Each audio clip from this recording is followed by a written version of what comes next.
Max Verstappen's 7th place finish in Singapore put the brakes on any title celebrations the team had planned. And as things stand, Charles Leclerc can stop Max from winning the title in Japan as well.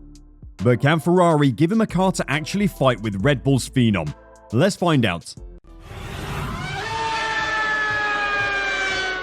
Max Verstappen missed the opportunity to make it back-to-back Formula 1 Drivers' Championship triumphs in the Singapore Grand Prix, but his 8th place finish means he's in a great position to do so in Japan next weekend.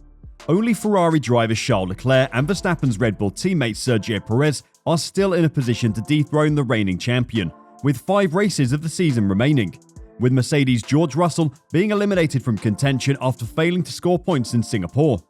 Let's break down what he needs to do to win in Japan, and then check out how Ferrari are going to stop him.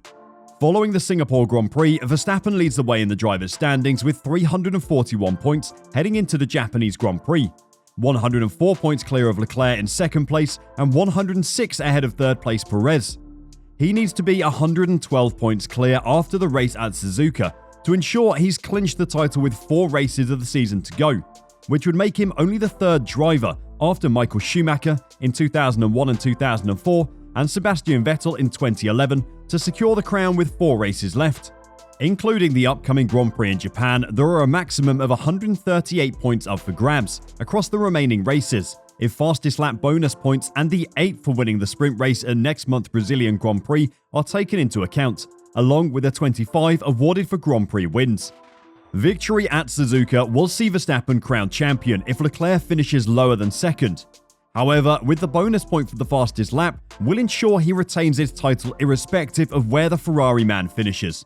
Verstappen also has the advantage of head-to-head in terms of the tiebreaker of race wins, currently leading Leclerc 11-3, should the two end the year level on points. A win in Japan would ensure Perez can no longer win the title, no matter where he finishes in the race. So, what is the target for Leclerc to stop Verstappen this weekend? Verstappen will not be crowned champion in Japan if Leclerc or Perez finish ahead of him. He would therefore have to wait until the following race in the USA to potentially seal the title. The Dutchman definitely cannot win the title in Japan if he finishes outside the top 6. For Leclerc to beat Verstappen at Suzuka, he is going to need an incredible race and a bit of help from his team. A perfect repeat of the last time we raced in Japan in 2019 would be ideal for the Monegasque. Leclerc's first lap tussle with Max Verstappen led to the Dutchman retiring from the race early on. Leclerc then went from last to 6th with an excellent charge through the field, which featured some incredible looking overtakes. This year though, the Red Bull car is far faster than it was in 2019, and Ferrari knows that. In an attempt to bring the fight to Red Bull, they're going to be bringing a significant upgrade to the F175. In theory, this is an ideal track for Red Bull. There are plenty of medium and high-speed corners where their aerodynamic efficiency means they can have plenty of downforce while suffering from less drag than other cars. Ferrari have a trick up their sleeves though. A new floor was tested by Sainz in Fiorano during one of the 15-kilometer demonstration events permitted in the rules. In this case, a run for a new sponsor after the Italian GP last month.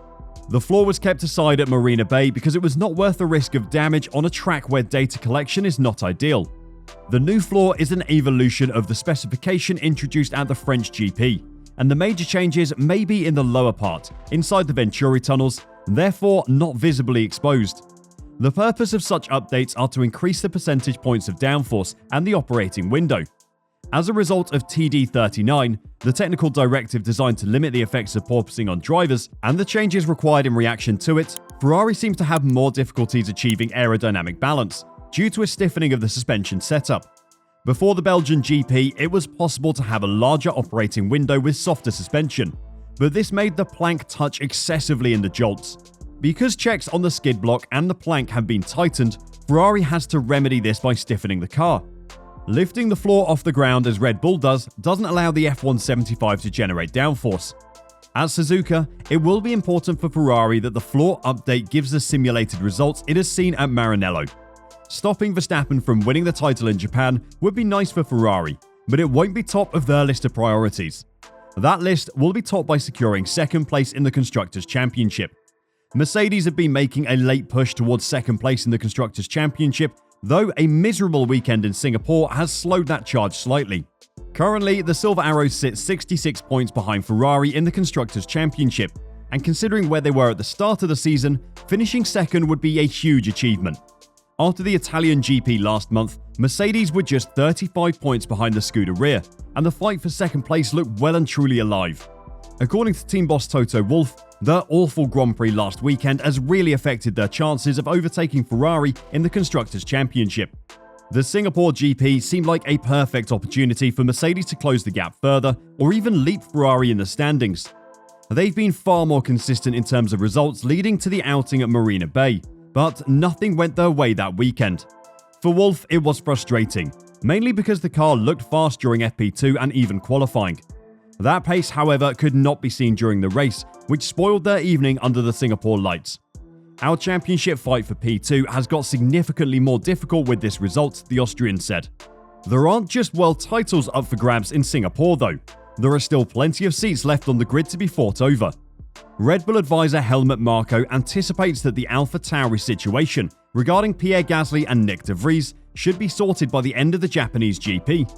Despite Pierre Gasly's contract being until the end of 2023, he's been looking for a move to Alpine next season. Alpine settled on Gasly as the most suitable replacement for Fernando Alonso after things didn't work out with Oscar Piastri. AlphaTauri wouldn't have let go of Gasly without an appropriate replacement, and after Colton Herta's deal fell out due to his lack of super license, Nick de Vries emerged as a viable candidate. The Formula E champion showcased his raw pace and talent in Monza when he scored points for Williams in his F1 debut, beating Nicholas Latifi in the process. AlphaTauri and de Vries have agreed on terms, but it can't be made official till Gasly's move to Alpine is clarified. There are talks, and we hope to have a clear situation by next weekend. I assume that should be decided by Suzuka. But only then can we say what's the deal, said Helmut Marko. First, the Gasly thing has to be clarified. Then it will be decided who comes to AlphaTauri. For AlphaTauri, it must not be a deterioration.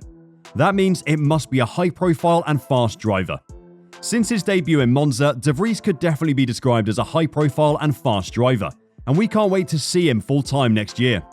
At the other end of the grid, there are still spaces that need filling up as well. Both Williams and Haas still have an empty seat for 2023, and at the moment, we're no closer to knowing who will take either. Nico Hülkenberg's name has been thrown into Haas's cap as they consider whether keeping Mick Schumacher on the team for another year is worth it or not. Since his back-to-back points in England and Austria, the young German hasn't impressed, and Haas would be within their rights to give someone else a go. If Kevin Magnussen didn't already have a deal for 2023, they would probably be considering moving him on as well. Williams will be losing Latifi at the end of the season, something that had been a long time coming unfortunately. After de Vries' incredible debut, they'd hoped he would sign for them, but that seems less and less likely. There has been very little news about who will replace Latifi as Alex Albon's teammate in 2023, but maybe by the end of the Japanese GP, we will have a better idea. Do you think Ferrari and Charles Leclerc have what it takes to delay Max Verstappen's title celebrations further? Or will the Red Bull star secure his second title in Japan? Let us know your predictions down below, and until next time, drive safe and bye for now.